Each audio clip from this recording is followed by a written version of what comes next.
Hello everyone and welcome to the first session of Train Your Brain with Aishwarya Chaturvedi. First of all, congratulations to all of you that you are there with us in class 11th. Class 11th में जब आपने commerce लिया है और business study will be one of your major subjects और ये जो subject है इसमें बहुत सारे कंसेप्ट्स होते हैं और उन्हीं कंसेप्ट्स को ईजी करने के लिए I have started this session of train your brain.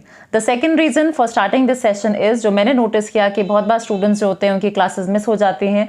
बहुत से स्टूडेंट्स हैं जो कि प्राइवेट स्कूल्स में पढ़ते हैं और जो कि प्राइवेट पढ़ रहे हैं, दैट मीन्स कि वो बहुत ज़्यादा स्कूल नहीं जा पाते और मे बी आप अपना कोई और काम भी साथ साथ कर रहे हो, आप और पढ़ाइयाँ भी कर रहे हो एंड देयरफॉर आप पूरा फोकस आपका स्टडीज़ पे नहीं होता है. तो आप इन लेक्चर्स के through you will be able to understand the basic concepts of business studies. I also try कि हम कुछ लर्निंग सेशंस भी रख सकें जहाँ पे कि आप इसके कोर को समझ सको और साथ साथ you are able to understand this subject and write the same in the exams.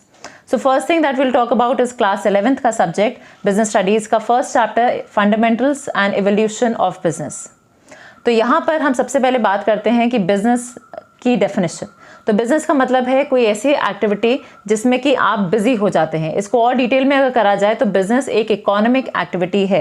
So before understanding what business is we have to first understand what economic activity is. तो इकोनॉमिक एक्टिविटी वो activity है जिसके पीछे हमारा motive होता है economic. That means कि हमारा मोटिव हो रहा है मनी ओरिएंटेड. मैं कोई भी ऐसा काम करूं जिसके पीछे मेरा मोटिव है पैसा कमाना, तो वो मेरे लिए एक इकोनॉमिक एक्टिविटी होगी. Supposedly I am teaching in a school, so when I am teaching in a school I am driving a salary, तो ये मेरा एक इकोनॉमिक एक्टिविटी है. बट से if I am teaching my brother और my sister at home, तो उसके पीछे मुझे कोई पैसा नहीं मिल रहा है. यहाँ पे this I am doing only for this sake of कि वो मेरा छोटा भाई बहन है, मुझे उनको पढ़ाना है. तो यहाँ पे ये बेसिकली मेरा एक नॉन इकोनॉमिक एक्टिविटी है बिकॉज इसमें मुझे कोई भी पैसा अर्न नहीं हो रहा. तो बेसिक डिफरेंसेस, इकोनॉमिक एक्टिविटी जहाँ पे कि आप पैसा अर्न करने के लिए, मनी अर्न करने के लिए कर रहे हो, और नॉन इकोनॉमिक एक्टिविटीज़ वो होती हैं जिसके पीछे आपका कंसर्न क्या है, you are doing it out of care, love, friendship, sentiments. ठीक है, इस तरह के पैट्रियटिज्म, ये सारी फीलिंग्स के साथ अगर आप कोई काम कर रहे हैं, बेसिकली इनसे आपका एक साइकोलॉजिकल इमोशनल बेनिफिट होता है और मनी से आपका बेसिक जो लेवलीहुड है वो आपका पूरा होता है. तो बिजनेस क्या है, ये एक इकोनॉमिक एक्टिविटी है क्योंकि इसमें हम पैसे को कमा रहे हैं. और बिजनेस में आगे अगर हम डेफिनेशन को देखें तो इसमें क्या है, there is production and sale and exchange of goods and services.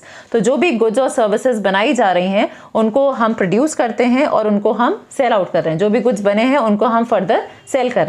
आपको शायद ये चीज़ पता होगी कि गुड्स को मैन्युफैक्चरर बनाता है, उसके बाद से गुड्स होलसेलर के पास आते हैं, होलसेलर से गुड्स रिटेलर के पास और रिटेलर से हमारे पास that is to the ultimate consumer.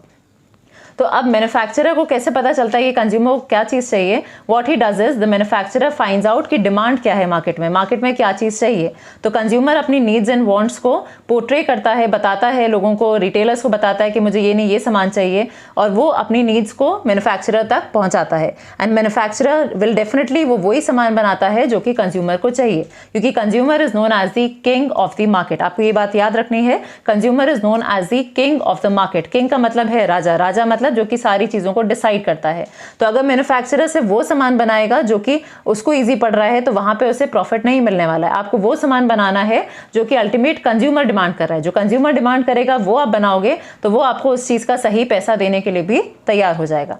तो ये हमने बात कर ली कि हम वो चीज बना रहे हैं जिसकी कंज्यूमर को नीड है. ठीक है, अब जब आप बना रहे हो तो आप उस प्रोडक्ट का एक प्राइस रखते हो. नेचुरली आप एक सेलिंग प्राइस रखोगे, एक आपका कॉस्ट प्राइस होता है, तो आप एक सेलिंग प्राइस रखते हो. Suppose I am the retailer, मैंने गुड्स को सेल आउट करा कंज्यूमर को, तो मैं जो गुड्स को सेल आउट कर रही हूँ कंज्यूमर को, that will be at a maximum retail price. पर क्या मैंने उसी प्राइस पे अपने पीछे से जो होलसेलर है उससे उसी प्राइस पे खरीदा होगा? Definitely not. मैंने उससे एक कम प्राइस पे खरीदा है. तो when I am buying the goods at a lesser price और मैं कंज्यूमर को उसके मैक्सिमम रिटेल प्राइस पे प्रोडक्ट को सेल आउट कर रही हूँ, तो मेरे को एक सर्टेन अमाउंट ऑफ डिफरेंस मिल रहा है. से सपोज मैंने एक प्रोडक्ट खरीदा है फ्रॉम दी होलसेलर, मुझे वो 50 रुपीज़ का पड़ा और मैंने उसका मैक्सिमम रिटेल प्राइस जो कि 100 है उस प्राइस पे मैंने कंज्यूमर को वो प्रोडक्ट सेल करा है. सो ये जो 50 रुपीज़ का डिफरेंस है दैट इज माई प्रॉफिट. तो इसी तरह से हर जो सेलर होता है वो अपने प्रॉफिट को अर्न करता है. तो बिजनेस की ओवरऑल डेफिनेशन एक बार दोबारा से देखते हैं. Business is an economic activity which includes purchase, production and sale of goods and services with the motive of earning profit by satisfying human needs. तो आप वही सामान बना रहे हो जो कि अल्टीमेट कंज्यूमर को चाहिए. आगे कल के सेशन के लिए we'll be talking about the features of business. Thank you so much for watching this session, and if you like this session please like and subscribe my channel. Thank you so much.